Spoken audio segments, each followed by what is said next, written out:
Mensajes, relatos y experiencias en Cosechando Historias. Los relatos que hacen historia, que hacen camino.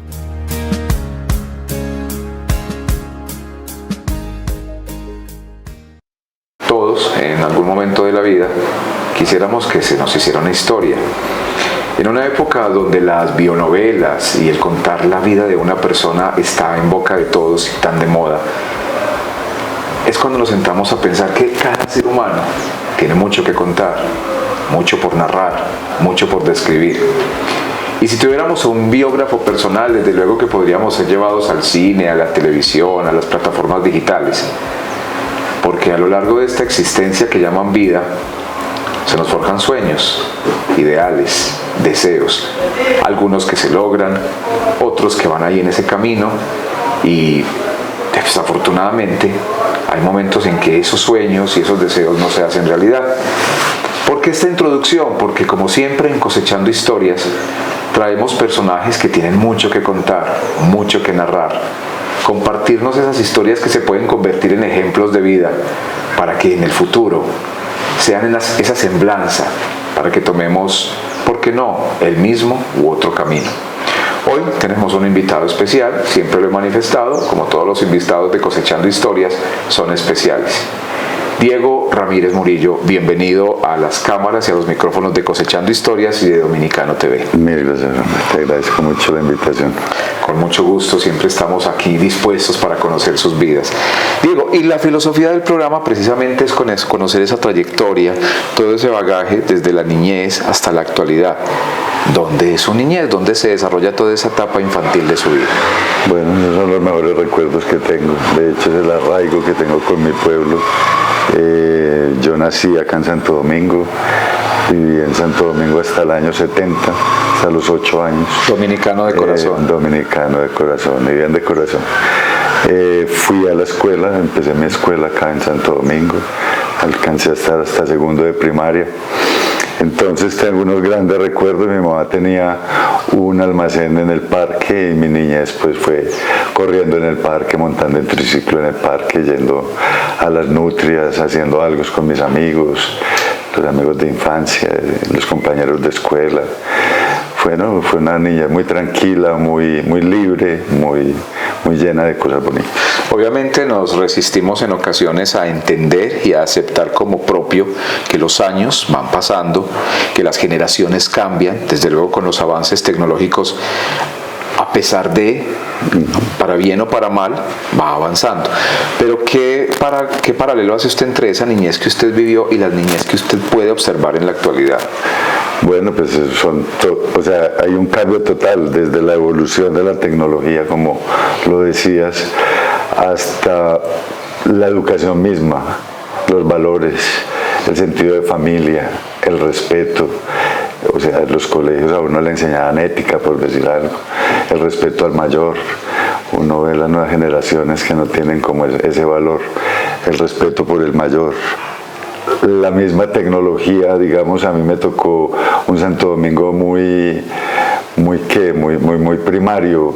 Acá hubo en Santo Domingo una época que la planta de luz sufrió un accidente, se le vino una luz de tierra y Santo Domingo estuvo sin luz. Entonces en la niñez a las 6 de la tarde se prendían lámparas de caperuza en las casas. En la televisión era en blanco y negro. Hoy en día tenemos, todo lo que sabemos. Realmente es mucho el cambio. Además porque para las personas que no tuvieron la oportunidad de observar series como La Casa de las Dos Palmas de Mejía Vallejo, de Manuel Mejía Vallejo, sí, es añorando esos municipios de Antioquia en los que la energía obviamente no existía o no lo había como usted lo manifiesta porque había inconvenientes, pero hacía que las familias se recogieran más alrededor de eso, de la familia como tal, de los valores familiares. Y las tradiciones que también se tenían. O sea, por ejemplo, en mi casa se rezaba diario el rosario, entonces nos reuníamos en familia en torno a la comida, todos comíamos al mismo tiempo. pues esas cosas las permitía el hecho de vivir en un pueblo, ¿no es cierto? Una familia compuesta por ¿cuántos miembros? La familia principal, celular. 8 hijos, 6 hombres, 2 mujeres. De los cuales todavía... De los cuales estamos 6 vivos, 6 vivos. ¿Sus padres, su señora madre todavía vive? Sí, mi mamá vive, tiene 91 años, es dominicana, mi papá es del Santuario, vino aquí a Santo Domingo en sus negocios de ganado, venía a las ferias de ganado y ahí conoció a mi mamá. Y se enamoraron y se quedaron en Santo Domingo. Se enamoraron y se quedaron. Inicialmente se fueron a vivir a Cali. Ya luego volvieron y se instalaron acá en Santo Domingo. Remontándonos precisamente a esas épocas que algunos pueden decir que todo momento, toda época pasada fue mejor o todo tiempo pasado fue mejor. ¿De pronto hay alguna anécdota alrededor de esos juegos de juventud, de esos juegos de niñez donde no nos absorbía la tecnología, no existían los celulares y lo más valioso era poder compartir con la familia y los amigos? ¿Algo que recuerde de esos momentos infantiles? No, precisamente es eso, o sea, el hecho de no tener la tecnología nos permitía tener más contacto con la gente. Entonces éramos un grupo de amigos que nos reuníamos constantemente en torno a cualquier actividad, a cualquier juego de la época, jugar pañuelito, jugar, bueno, 1000 juegos infantiles que son distintos a un niño de hoy. Contra la correa, lo que llamamos popularmente la chucha, todo eso. Sí, escondidijo, bueno, juegos infantiles distinto a un joven de hoy que está pegado de un completamente celular, absorto, abstraído, y ya no socializan, ya no piensan, ya no analizan, ya no crean, ya no sueñan, porque su mundo está alrededor de ello.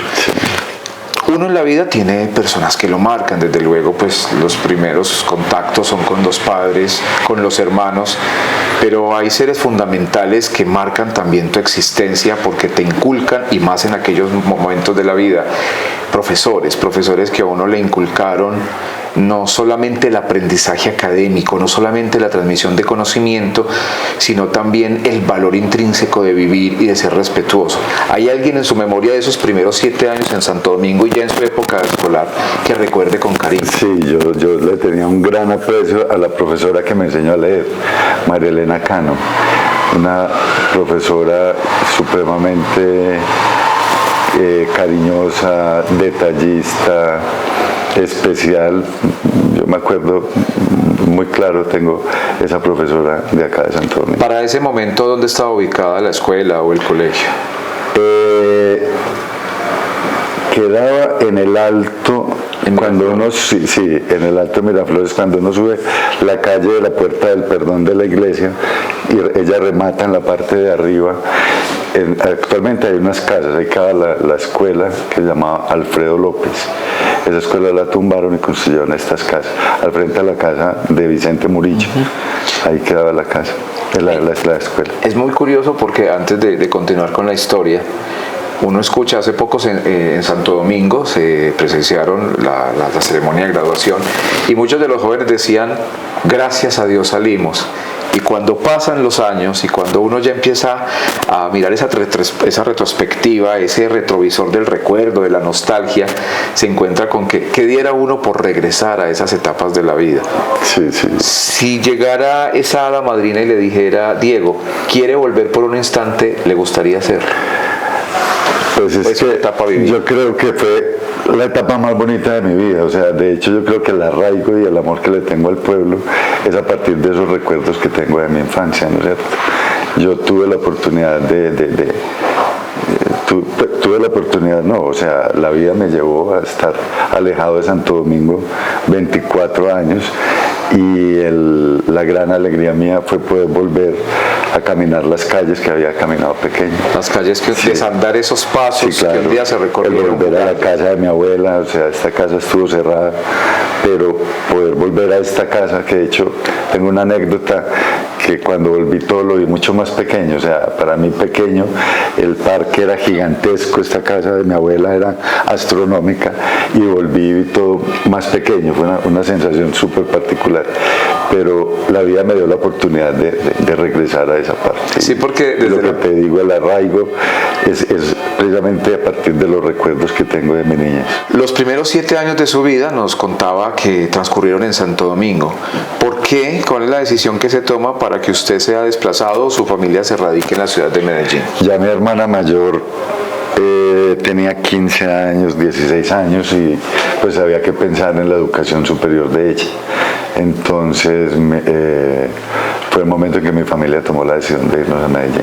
Ya va a empezar la parte de educación de los hijos, la parte superior. Cuando uno tiene un arraigo, tanto académico como social o cultural, y en este caso la niñez, que uno está apegado a sus amigos, ¿no fue traumático el que dijeran nos vamos y usted que ya tenía aquí un mundo muy pequeño, pero un mundo construido alrededor de sus amigos y de su vida? Yo creo que uno pequeño se adapta más fácil, ¿no es cierto? No, la verdad que no. Yo tenía a mi familia también en Medellín y no perdimos el contacto con el pueblo tampoco. Nosotros veníamos en vacaciones, salíamos y al otro día estábamos acá en Santo Domingo brincando y cogiendo chocolos, yéndonos para las nutrias, haciendo algo, reencontrándonos con los amigos. Retomando esos momentos bonitos de la vida.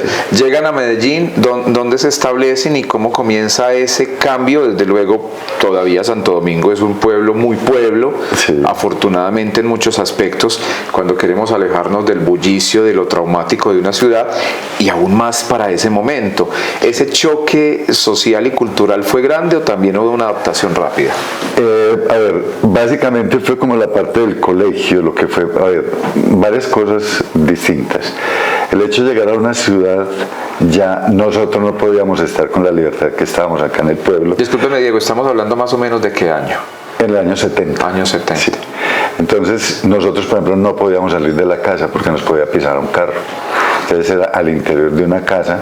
Afortunadamente mi familia es grande, éramos 8 hijos y teníamos unos primos que vivían cerca, entonces yo tenía todavía pues un buen círculo, pero hay niños que llegan y les toca encerrarse en un apartamento. En mi caso fue en una casa en Buenos Aires. Y lo primero que recuerdo es eso, que no podíamos salir a la calle. Entonces ya las salas están cortadas. Y la parte de la educación, yo llegué a un colegio, un colegio bilingüe, yo iba a segundo de primaria y los niños ya habían arrancado el proceso del inglés de kinder. Entonces yo llegué retrasado como en la parte de inglés a coger el ritmo del colegio. Y era muy exigente en la parte de uniforme, que no lo tenía yo acá en Santo Domingo. Entonces, recuerdo como esa parte. Era una educación con monjas salvatorianas y era el inglés y uniforme, ¿no es cierto? El tener que coger un bus, por ejemplo, para ir al colegio, llevar una lonchera. Acá era distinto, acá uno podía venir a la casa a tomar el algo y regresar a la escuela, ¿no es cierto? Pues, cosas pequeñas. Y ya luego las cosas de la ciudad, pues que todo tenía que ser con alguien que lo llevara a uno, porque pues, acá en el pueblo vivíamos libres, como por todo el pueblo, pues no había inseguridad, a uno lo conocía todo el mundo, lo cuidaba todo el mundo, no sucedía nada. La ciudad ya tiene cosas más delicadas a nivel de seguridad, el carro, el robo, pues mil cosas. Y lo hablamos en una entrevista anterior, precisamente sobre el barrio Buenos Aires y Prado Centro, caracterizado por casonas, por casas inmensas donde los niños podían jugar, podían distraerse y se creaba un mundo alrededor de esa casa, sin necesidad de desplazarse hacia un sitio en particular.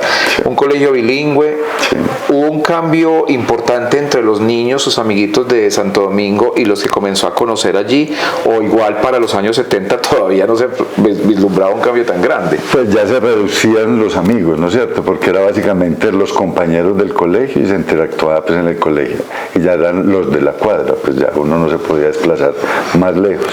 Entonces sí se restringía, digamos. La gran ventaja mía, en el caso mío, era el tener familia grande, ¿no es cierto? En la casa de mi mamá era como una casa abuela y mis primos iban en las tardes a la casa y pues jugábamos, hacíamos actividades. Un arraigo familiar y cultural muy importante porque todavía se mantenía el que la familia era el núcleo fundamental de esa sociedad y ese universo que se creaba alrededor de ustedes. En Medellín ya ustedes desde Santo Domingo estaban trabajando con el negocio de las telas o se trasladan y comienzan a trabajarlo aún más allá. No, a ver, la parte comercial me viene por mi papá. Mi papá y mi mamá, pues, mi mamá tenía acá su negocio en el parque, un negocio multiproducto, vendía de todo. Mi mamá también cosía y mi papá sí era comerciante. el negocio propiamente de las telas empezó ya más tarde. Más tarde. No lo heredé de la familia, fue un negocio que lo inicié yo. Precisamente a raíz de mi profesión, yo soy diseñador, y lo que era la parte textil siempre me llamó mucho la atención. Y una vez dije yo, bueno, yo quiero saber, o sea, yo empecé a trabajar, o sea, mi parte profesional, yo empecé de diseñador de estudio de moda, una empresa que hace las marcas Diesel, Girbo. Yo trabajaba con ellos, me retiro de estudio de moda y precisamente empecé como la búsqueda de qué quería hacer, fuera o diseño o algo en la parte comercial, por la fortaleza que teníamos de familia, porque siempre mi papá nos introdujo mucho en la parte comercial. Era una fortaleza que teníamos, entonces yo dije, pues puede ser por el lado comercial. Y dado que durante la carrera lo que más me llamó la atención fue la parte textil, y yo de pronto me meto por este lado. La primera incursión mía fue en la parte del textil para moda. Pero por temas de rotación de capital, dije yo no, por este lado no va a ser, porque pues una factura comercial para la parte textil, para la parte de confección, tiene 180 días de rotación, o sea, uno vende y recoge el capital a los 180 días. Entonces yo dije no, me voy a meter mejor por otro lado, y entonces me metí por el lado de la decoración. Antes de continuar con ese aspecto y retomándonos nuevamente a esa época escolar, sí, todavía el bachillerato, toda esa etapa académica la termina con los salvatorianos, o también se traslada a otro colegio? Yo después me cambié a otro colegio, yo también en el Camilo Torres en Medellín. Sí. Para ese momento, pues todavía existía una materia, o por lo menos a uno recibía en los años 70, 80, recibía a veces inducciones sobre orientación profesional, que ahora, sí, pues lamentablemente, y lo hablábamos fuera de cámara, a veces no existe. Entonces el joven de 16, 17 años está totalmente desorientado y no sabe qué va a hacer con lo que posiblemente va a ser el resto de su vida laboral o profesional. Sí. ¿Ya tenía claro en ese momento, o tenía otras orientaciones, otros deseos de estudiar? ¿Qué? Yo tuve varias inclinaciones. Yo inicialmente pensé en ser médico, yo quería ser médico, me gustaba mucho la pediatría, el contacto con los niños.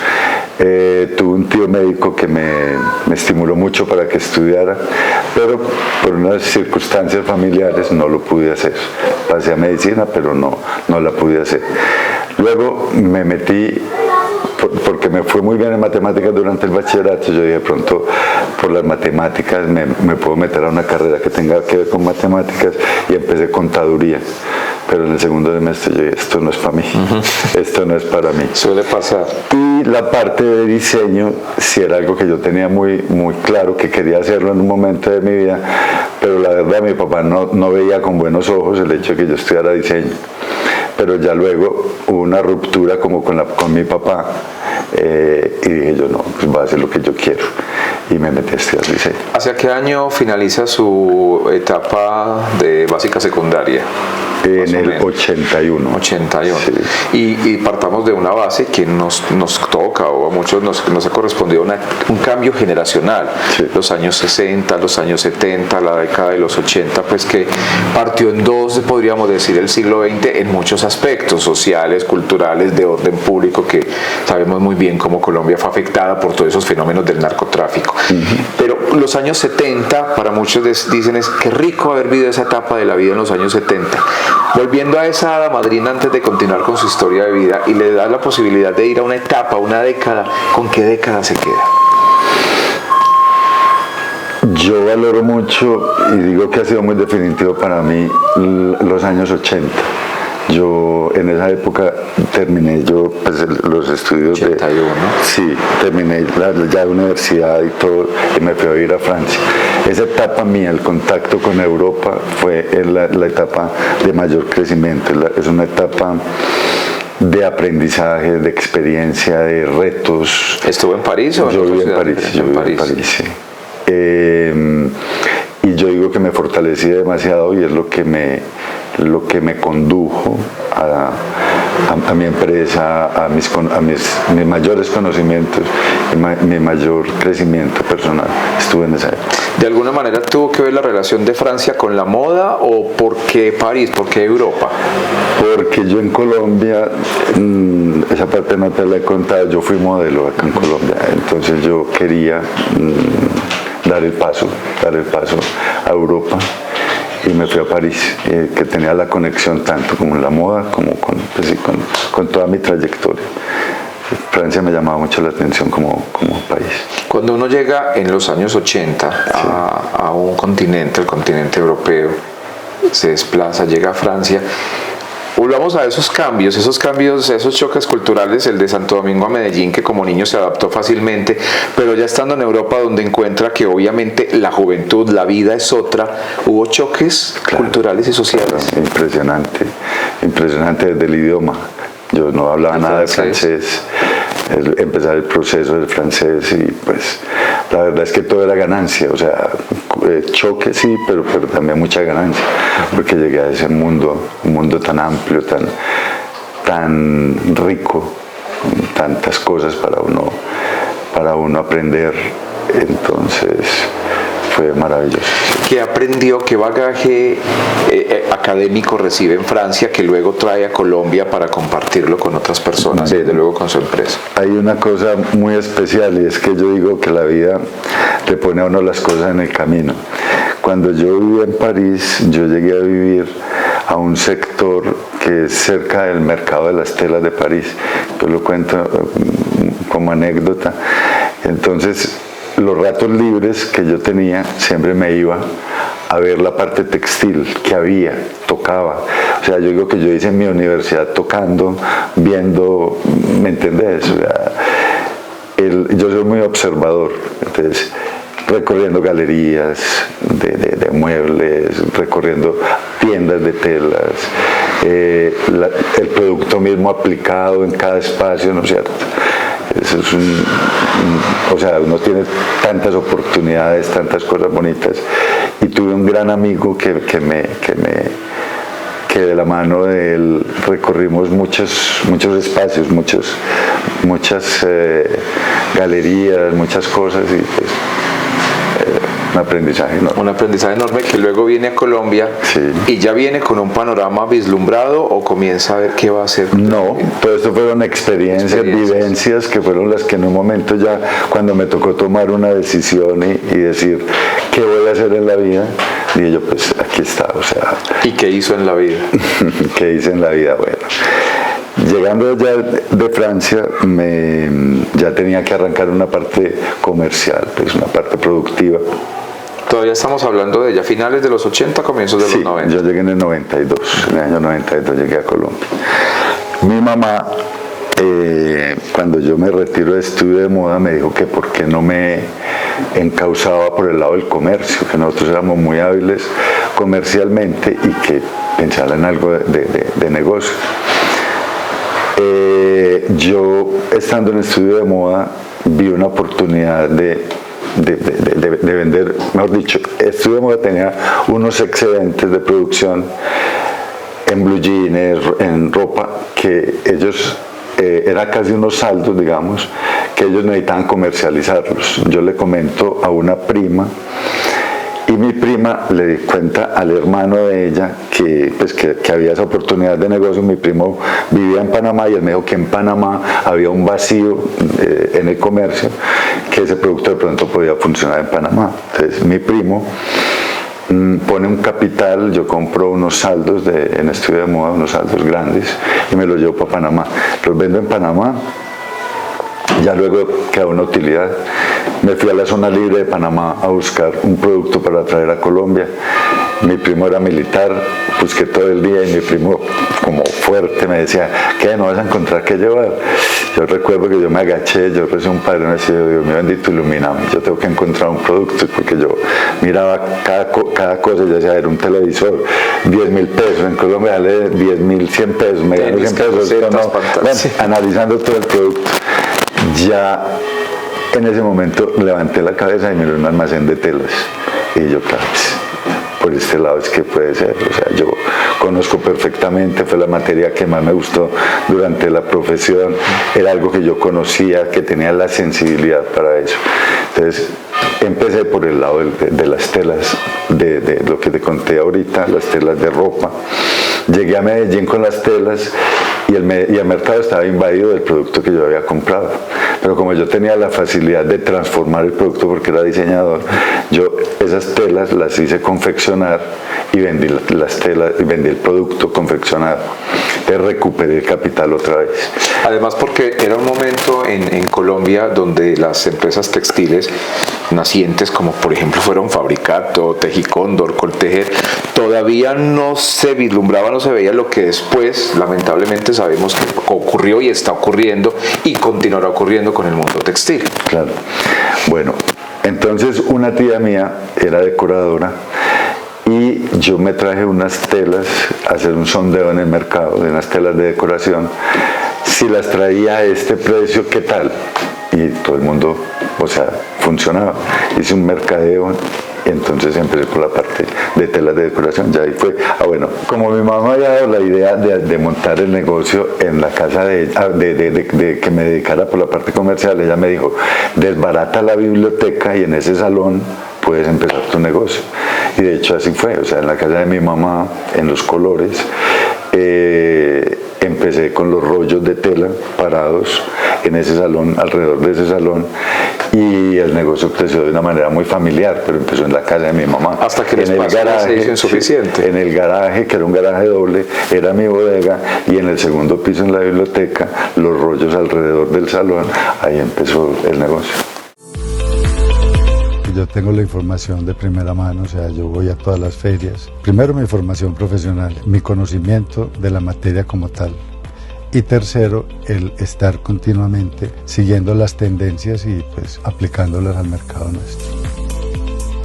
La asesoría es completa. Yo puedo venir con mis clientes y Diego se apersona del proyecto como tal y no le da pereza atender. Y Diego toda la vida ha sido, desde que tiene su negocio, la persona encargada del desarrollo de sus proyectos y de los proyectos de todos los que decoramos. Mi negocio empezó como un negocio familiar y yo no he querido que se pierda la presencia de Diego Ramírez. O sea, el día que yo decidí ponerle mi firma a mi negocio, era como por una presencia que yo quería que no se perdiera de Diego frente a la empresa, ¿no es cierto? No es una tienda cualquiera.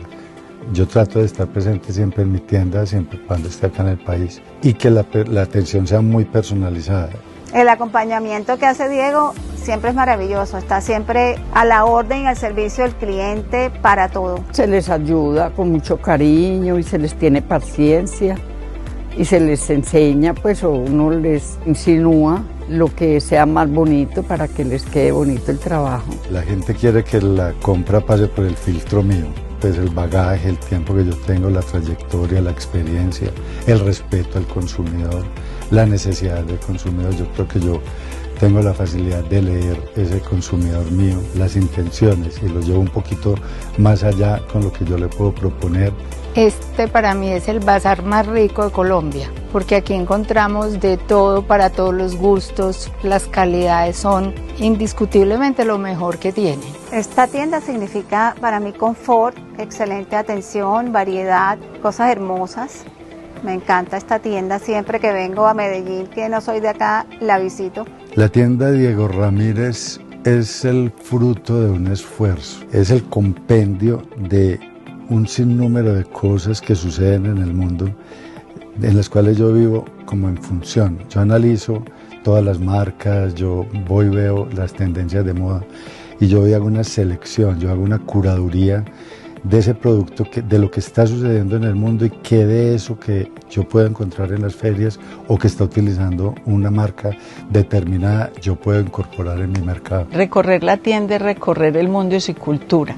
He tenido grupos de estudiantes que vienen de las diferentes universidades y hacerles una guía por la tienda es fascinante porque en cada una de las telas ves, si es una tela de India se ve una manualidad, tenemos telas de Jandira de Marruecos donde se ven el hecho a mano, tenemos una tecnología de un país como es Alemania, tenemos telas de las fábricas más antiguas del mundo que son de la ruta de la seda. Entonces es fascinante coger cada una de las telas y en cada uno de los textiles ves una cultura.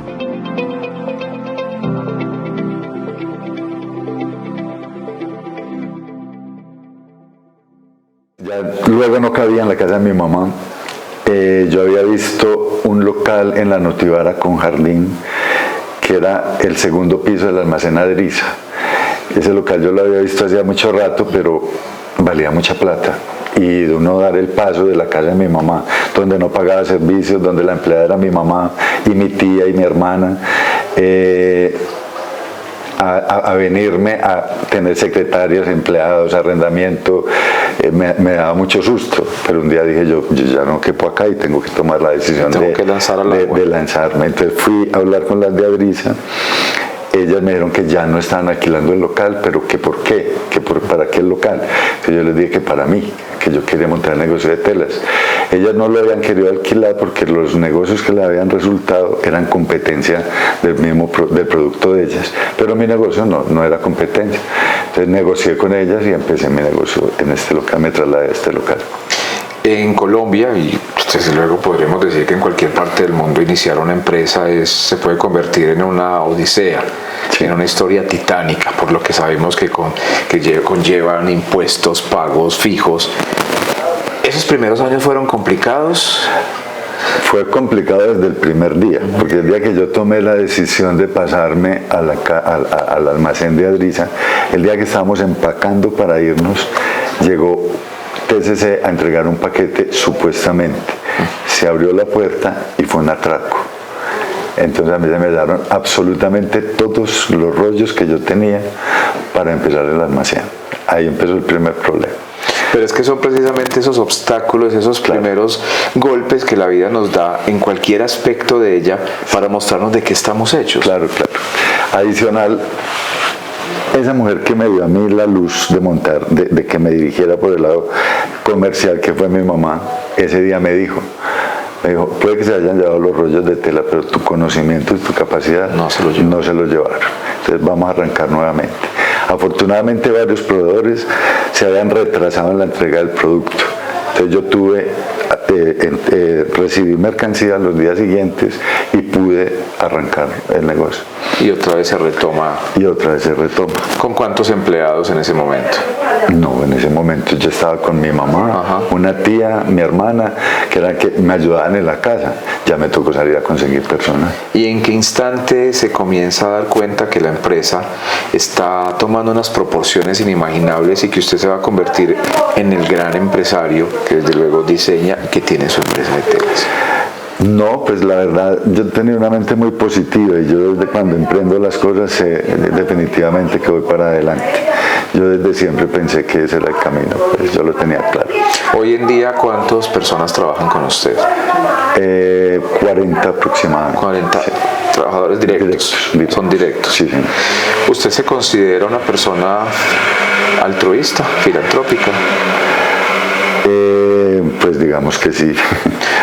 ¿Usted sabe hacia dónde voy con esa pregunta? Yo creo que sí. Esa etapa, ¿en qué momento dice yo quiero ayudarle a los jóvenes dominicanos para que cuando se vengan a la ciudad, muchas veces no tienen familia, no tienen quien los reciba, yo los acojo, yo los recibo y les ayudo? ¿Por qué?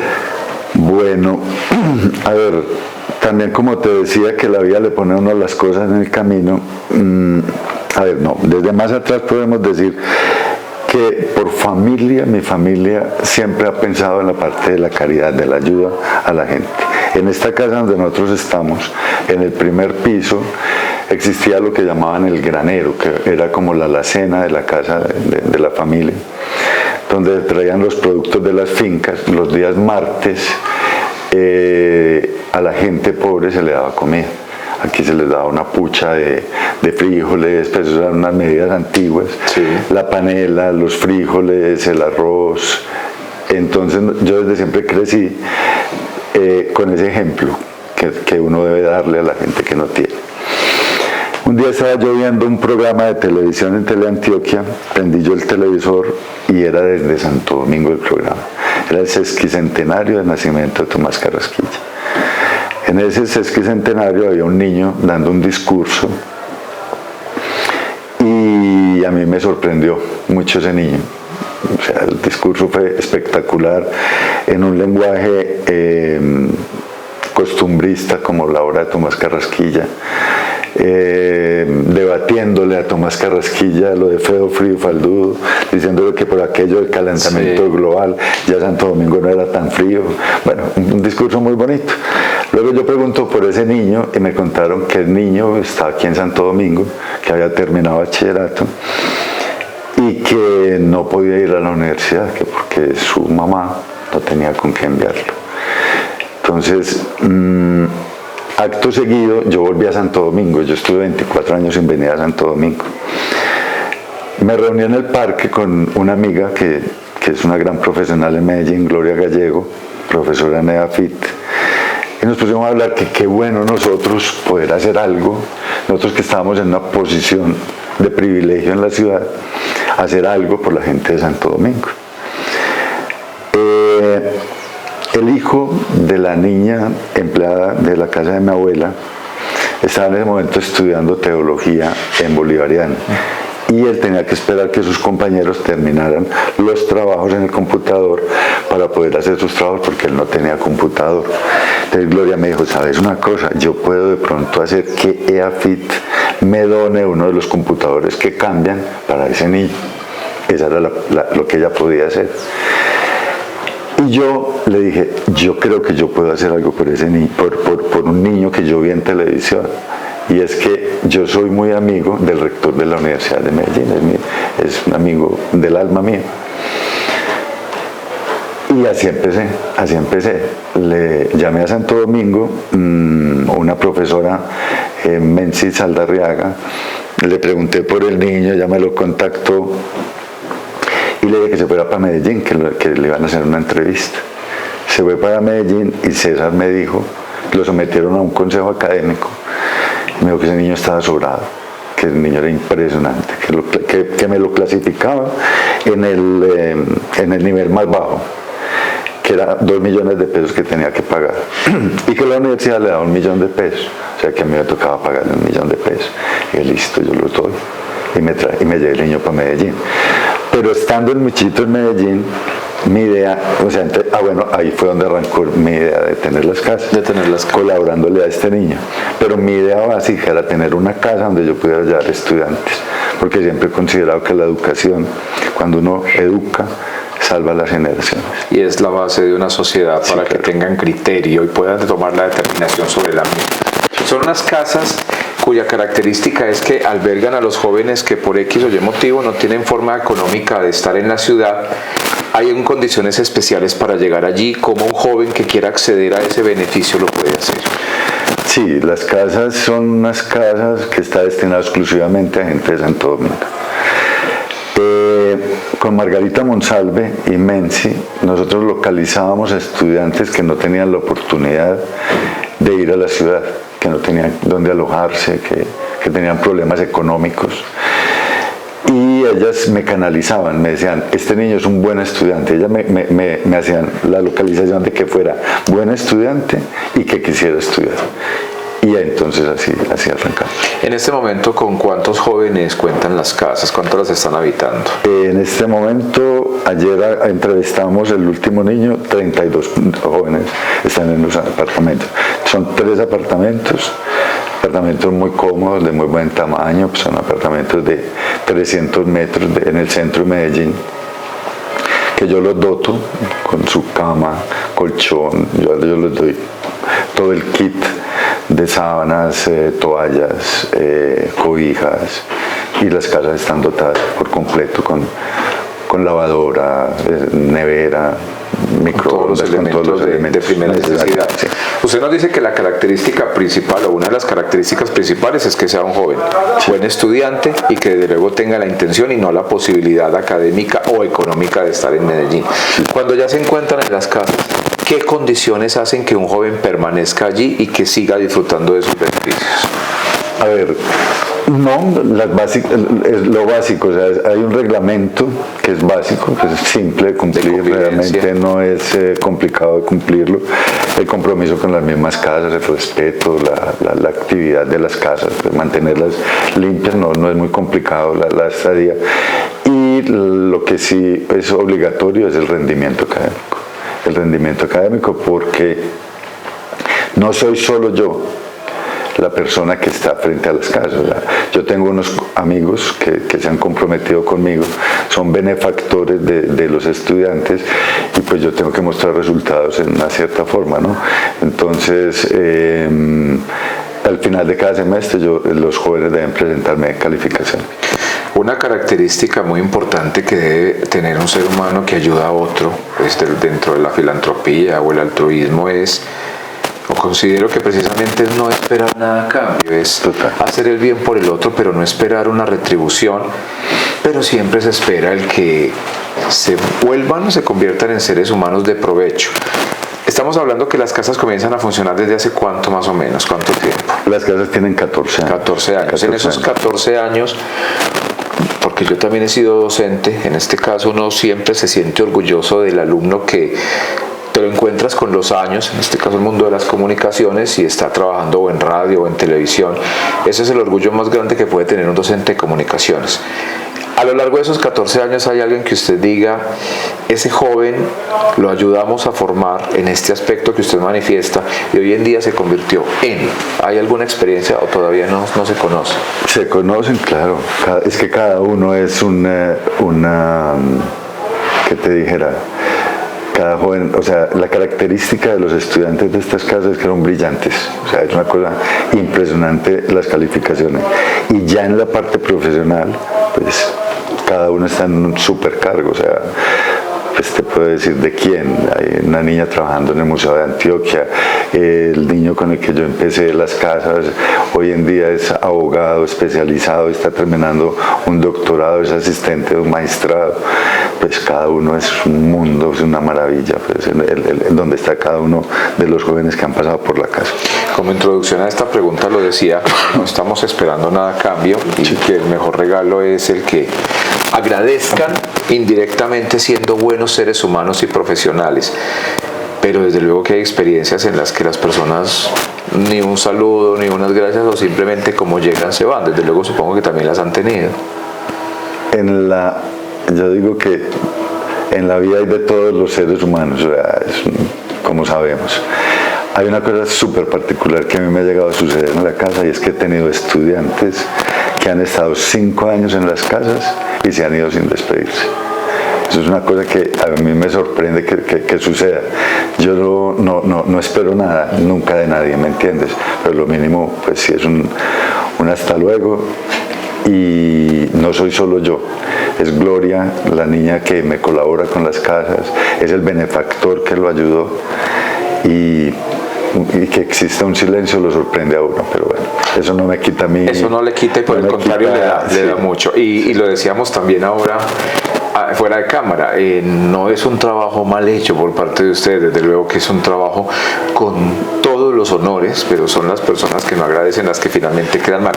Retomando una época que fue muy traumática en Colombia, y no solo en Colombia, en el mundo, y aún más para los empresarios, ¿cómo se vivió la pandemia?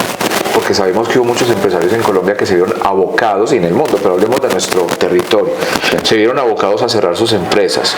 ¿Cómo usted hizo para mantener esa empresa y sus empleados, o tuvo que cerrar en algún momento? Yo no cerré en ningún momento. Mi empresa siguió funcionando, menos mal yo hacía parte del sector que era necesario en la pandemia, porque con el producto mío se hacían las colchonetas con las que dotaban los hospitales. Entonces a mí me permitieron trabajar, y pues mi personal estuvo en la casa. Yo trabajé con poco personal, pero yo mantuve todo mi personal durante esta época. Pude afortunadamente mantenerlos activos, digamos, yo les pagué durante todo el tiempo.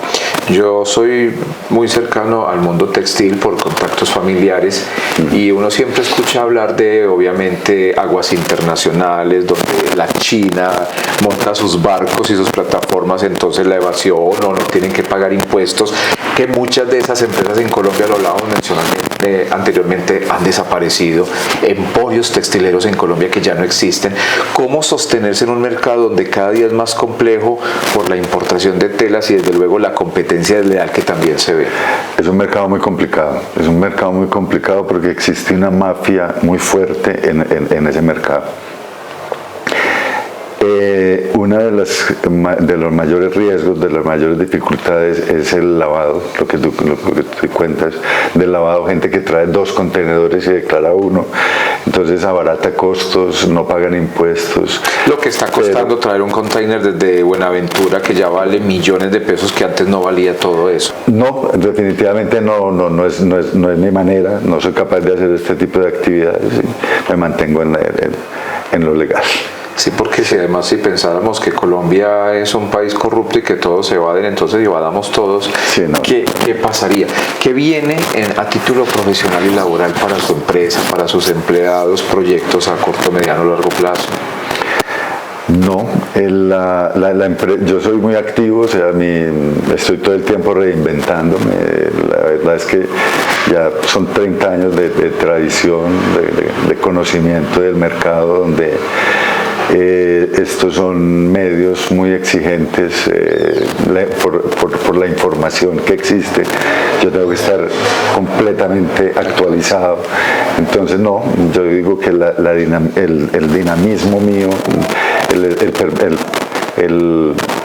ir a todas las ferias internacionales, el mantener el producto de punta es lo que me mantiene a mí en el top del mercado de las telas. John F. Kennedy decía en uno de sus discursos que no preguntes lo que puede hacer tu país por ti, sino lo que tú puedes hacer por tu país. Usted está haciendo mucho por Santo Domingo, está haciendo mucho por esa patria chica que llamamos Santo Domingo, pero también hay críticas, también hay observaciones, también hay desazón. ¿Qué le cambiaría al Santo Domingo de hoy para hacerlo mejor? Yo analizo mucho la soledad de Santo Domingo, la falta de oportunidades de Santo Domingo. A mí me parece que hay que formar líderes. Yo he notado que a Santo Domingo le faltan líderes, le falta gente que trabaje por causas, que tenga realmente, como dijera, no sé, es que esa parte de verdad que a mí me preocupa. Es que con todo el respeto que los dominicanos se merecen, desde luego que es la tierra en la que vivimos, sí. Pero ¿será que el dominicano está adormilado? Sí, yo veo las nuevas generaciones muy dedicadas solo a la rumba, o sea, no veo gente emprendedora, gente dinámica. A Santo Domingo le falta dinamismo. Yo diría que una de las cosas que más me gustaría ver en Santo Domingo sería líderes. Yo voy a otros pueblos que en el pasado pues eran mucho menos activos que Santo Domingo y les veo el dinamismo, el crecimiento, y es a partir de líderes. Y yo en Santo Domingo no estoy viendo liderazgo. Desde el medio de comunicación en el que yo trabajo, Dominicana Estéreo, uno tiene contacto permanente con los oyentes y con las personas que van a la emisora, y uno escucha mucho esta frase: siquiera el pueblo no se ha modernizado porque nos invade la prostitución y la delincuencia. Que nos quedemos así es lo que vale la pena, que no venga tanto turista. Son puntos de vista y hay gente que de hecho que le gusta el pueblo como es. Yo siempre pienso en el crecimiento, en el avance del pueblo, ¿no es cierto? Y no necesariamente el avanzar es destruir las tradiciones y las cosas que hay. Concepción es un pueblo que ha avanzado demasiado y sigue un pueblo tranquilo. ¿Usted confía, cree en las nuevas generaciones? Claro, pues hay que darles toda la oportunidad, en manos de ellos vamos a quedar, definitivamente. La vida, como siempre, nos presenta personas que marcan nuestro camino. Al inicio de la entrevista hablábamos de la profesora, sí. Pero el pilar fundamental de un ser humano, desde luego, son sus padres. Y esta es la oportunidad que usted tiene para hablarle a ese ser que afortunadamente aún continúa y hace parte de su vida, y que soy un defensor que los homenajes se hacen en vida. Aprovechar estas cámaras para decirle a su señora madre lo que siente, lo que ha significado para usted como hijo, total, como ser humano y como madre, desde luego. Total, mi mamá ha sido el hombro en el que me ha apoyado en cada momento. Es el brazo en el que me he apoyado y que no me ha dejado caer. Ella sabe que la quiero con el alma, que ha sido el principal motor de mi vida, porque la verdad que mi mamá es mi motor. El que ella se sienta orgullosa de nosotros, que lo que ella educó, lo que ella hizo, lo que ella dirigió, hoy redunda en unos empresarios, en gente de bien, que le sirve a la sociedad. Ella ve muy satisfecha de sus hijos, entonces darle las gracias y bueno, siempre la llevo en mi corazón.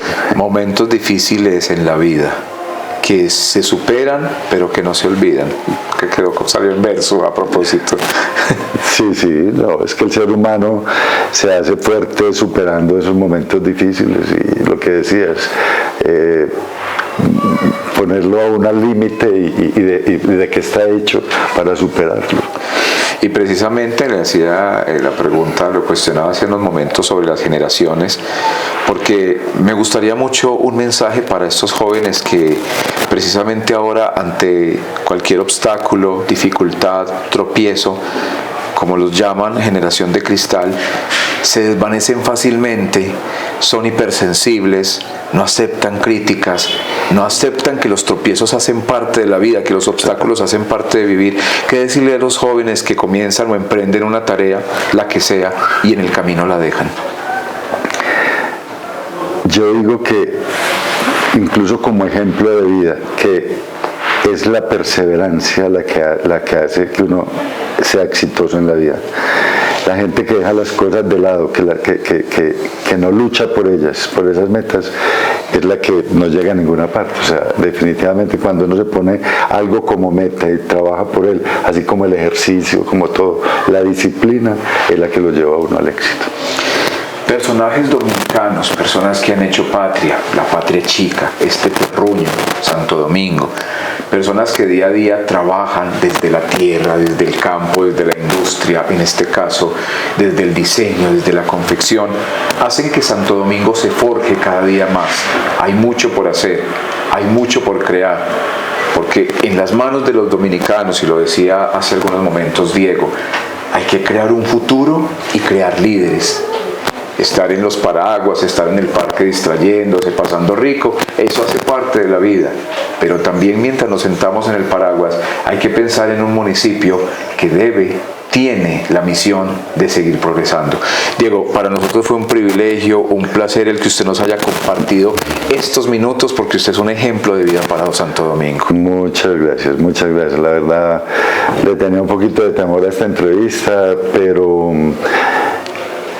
lo quise hacer y te voy a decir una cosa, a esos jóvenes que tienen temores y no tienen iniciativas hoy, es a esos a los que yo les digo que sí hay dónde ir, que sí hay unas casas para prepararse, para recibirlos y que educándose es que ellos van a salir adelante. Y a propósito de esa oportunidad que usted nos menciona que existe en la ciudad de Medellín, ¿qué tal si le compartimos el número de contacto a esos jóvenes que en este momento se estén preguntando y que no conocen de esta posibilidad que se les ofrece a través de Diego y de los benefactores que a usted lo rodean, que se puedan comunicar con usted o con su grupo de trabajo? Gloria Quiseno es la persona encargada de las casas. El teléfono de ella es 310-895-6491.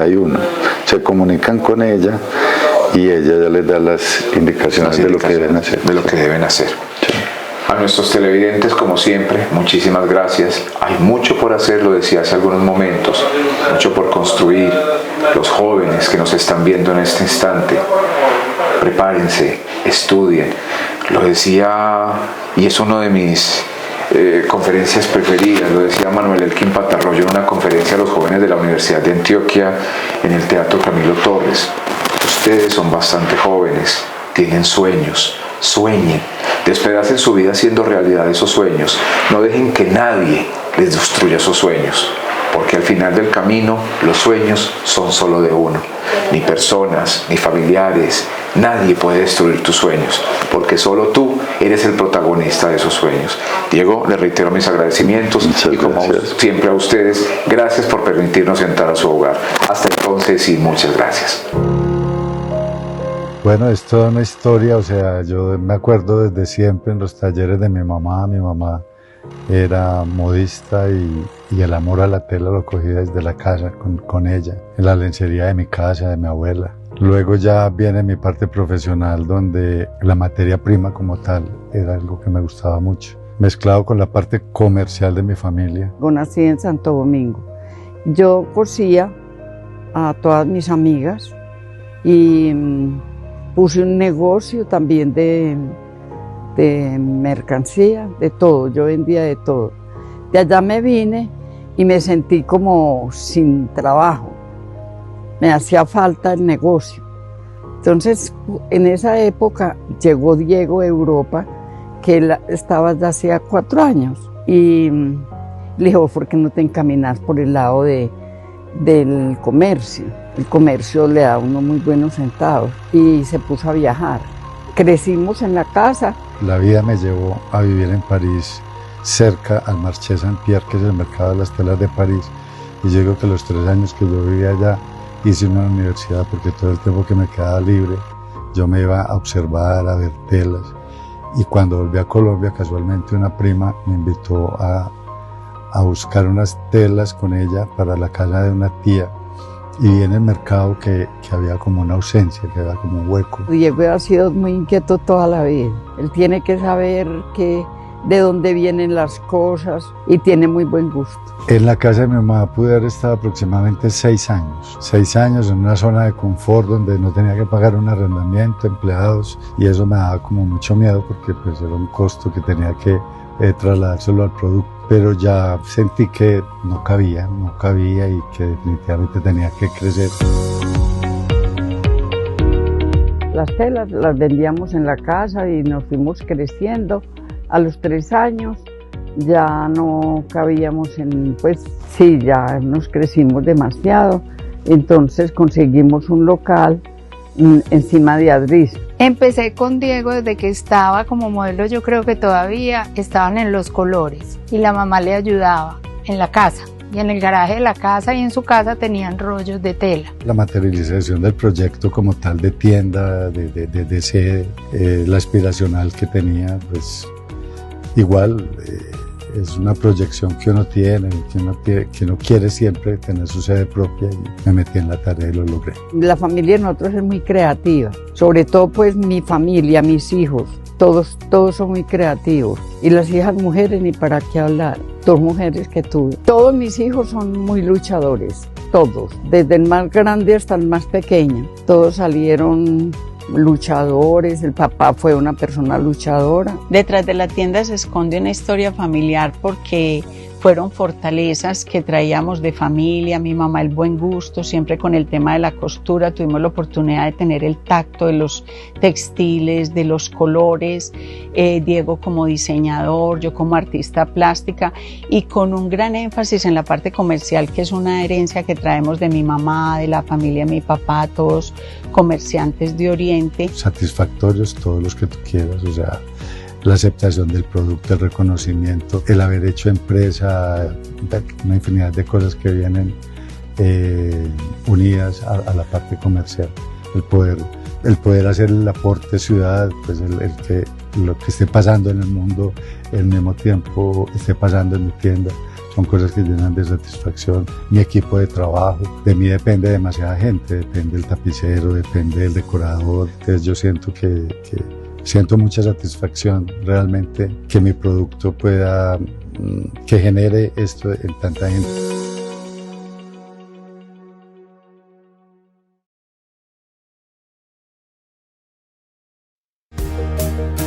Los relatos que hacen historia, que hacen camino, cosechando historias.